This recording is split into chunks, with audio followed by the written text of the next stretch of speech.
그들이 예수께 말하였다. 우리 조상은 아브라함이요. 예수께서 그들에게 대답하셨다. 너희가 아브라함의 자녀라면 아브라함이 한 일을 하였을 것이다.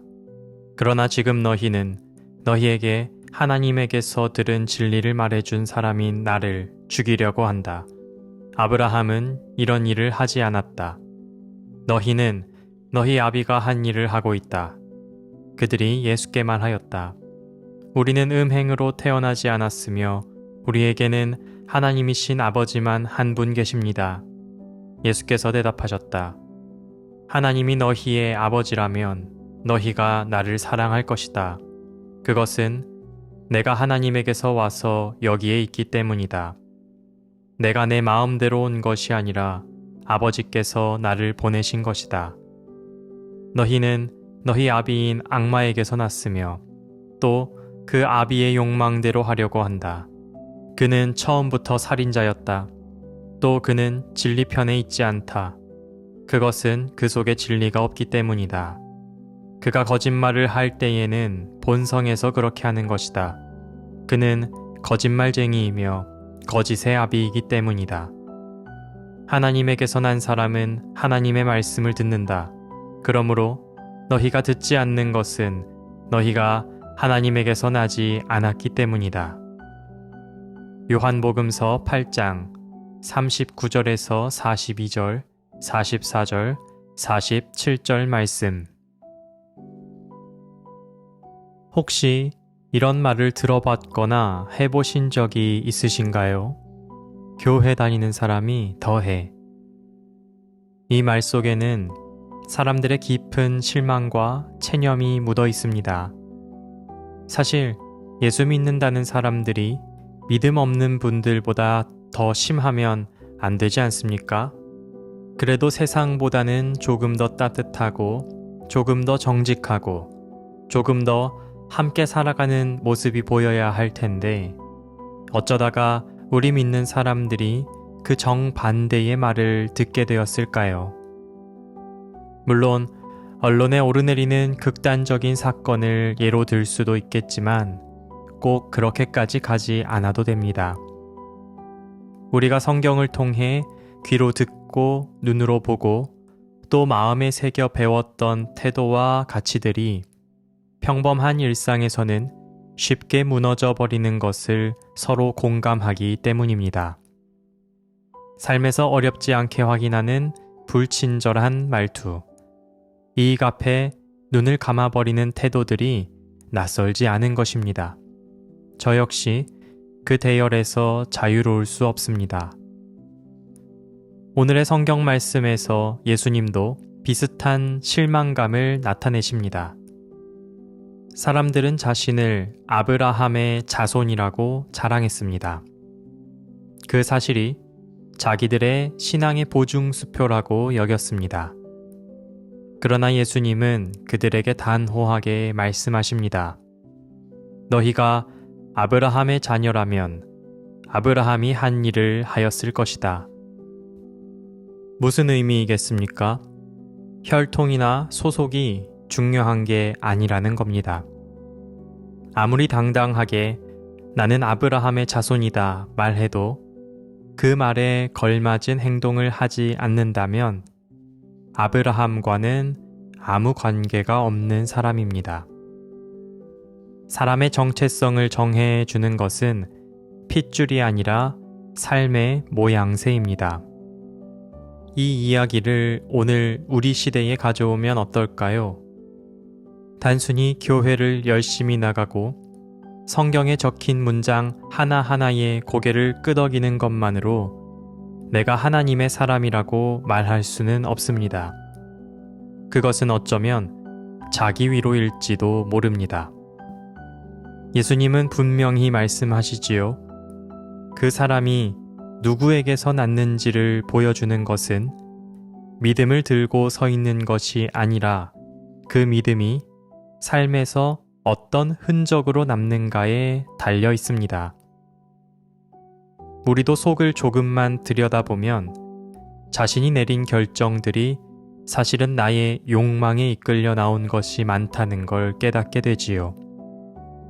인간은 손쉽게 욕망의 열차에 편승하여 편리를 추구하고 이익을 추구하다가 쓰러져가는 생명을 지나쳐버리는 특성을 가지고 있습니다. 우리 청파의 교우분들은 이른바 신앙생활을 잘하고 성경 말씀을 다 믿는다는 것만으로 만족하며 살아가면 안 된다는 것을 너무 잘 알고 계실 겁니다. 그렇기에 여기에서 더 나아가 인간의 존엄성을 지켜야 한다는 것, 평화로운 세상을 만들어야 한다는 것, 정의가 지켜지는 사회를 이루어야 한다는 것을 동의하며 공감하시는 것이겠죠. 하지만 우리도 오늘 요한복음에 나온 예수님의 질책과 무관할 수는 없습니다. 아무리 건강한 신학을 배우고 건강한 신앙의 지향성을 가지고 그 내용에 동의하는 것만으로 하나님께 속했다고 말할 수는 없습니다. 오늘의 본문이 드러내듯 우리의 행위는 숨길 수 없는 거울입니다. 내가 진짜 누구에게서 났는지를, 내가 어떤 뿌리에서 자라나고 있는지를 그 거울은 날마다 반사해냅니다. 사람은 본래 자신을 말로 포장할 수 있습니다. 하지만 행동은 거짓말을 하지 못합니다. 나도 모르게 튀어나오는 말 한마디, 상대를 대하는 태도 같은 것이 내 정체성을 증명합니다. 그것이 아브라함이 한 일을 닮았는가 아니면 전혀 다른 삶을 닮았는가가 분명히 드러나는 것이지요. 결국 삶의 흔적이 우리의 정체성을 고발하고 동시에 증언합니다. 혈통으로, 소속으로 혹은 언어로 주장할 수 없는 것을 우리의 행동이 있는 그대로 보여주기 때문입니다. 그렇다면 우리 삶 속에 무엇이 새겨져야 하나님께 속한 사람이라 할 수 있을까요? 예수님은 하나님이 너희의 아버지라면 너희가 나를 사랑할 것이다 라고 말씀하셨습니다. 하나님으로부터 났다는 것은 우리에게 사랑이 드러날 때 알 수 있습니다. 그런데 우리가 하는 사랑이 어떻게 발현되고 있는지를 늘 조심히 살펴야 합니다. 우리가 사랑을 행하고 있다고 생각하지만 내가 원하는 방식, 내게 편리한 방식으로 사랑했을 수 있습니다. 그렇게 된다면 결국 나를 위한 사랑이지 하나님께서 원하시는 사랑과는 다릅니다. 하나님께로부터 난 사랑은 훨씬 깊습니다. 평화와 정의를 이 땅에 이루려고 하면서 그 기저에 사랑이 깔려 있어야 합니다. 간혹 평화를 이룩하고 정의를 도모한다고 노력하다가 사랑이 빠지는 경우가 생기기도 합니다. 평화를 먼저 이루고 정의를 먼저 구현하고 그 다음 사랑을 보이겠다는 것은 어불성설입니다. 삶으로 평화를 세우고 정의를 지킬 때는 어떤 생명도 절대 다치지 않도록 최선을 다해야 합니다. 평화와 정의는 사랑이 함께 할 때 의미가 있는 것입니다. 이런 삶의 방법을 선택하며 살아가면 마음처럼 평화와 정의가 잘 이루어지지 않아서 답답할 수 있습니다. 하지만 우리 주님께서 이렇게 사랑을 보이셨으니 우리 또한 답답하더라도 늘 사랑을 기억해야 하지 않겠습니까? 사랑은 감정이 아니라 삶의 결이 되어야 합니다. 내가 걷는 발걸음 속에, 내가 건네는 눈빛 속에, 내가 택하는 선택 속에 묻어나야 합니다. 그 흔적이야말로 우리가 누구에게서 났는지 말해주는 증거가 됩니다. 세상은 우리의 말보다 우리의 삶을 더 기억할 것입니다. 그리고 그 흔적들이 모여 우리가 누구에게서 났는지를 증언하게 될 것입니다. 사람이 떠난 자리에는 발자국만 남는다고 합니다. 그렇다면 그 발자국이 사랑을 증언하는 길이 되면 좋겠습니다. 그러니 우리 오늘부터 남기는 발자국마다 사랑을 새겨가 봅시다.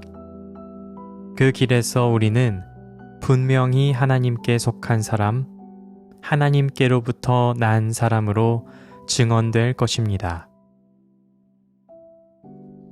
하나님, 우리는 자신을 포장하며 살아가지만 결국 우리의 행동과 삶의 결과가 우리의 정체성을 드러냄을 깨닫습니다. 주님, 우리가 남기는 발자국마다 사랑을 담게 해 주십시오.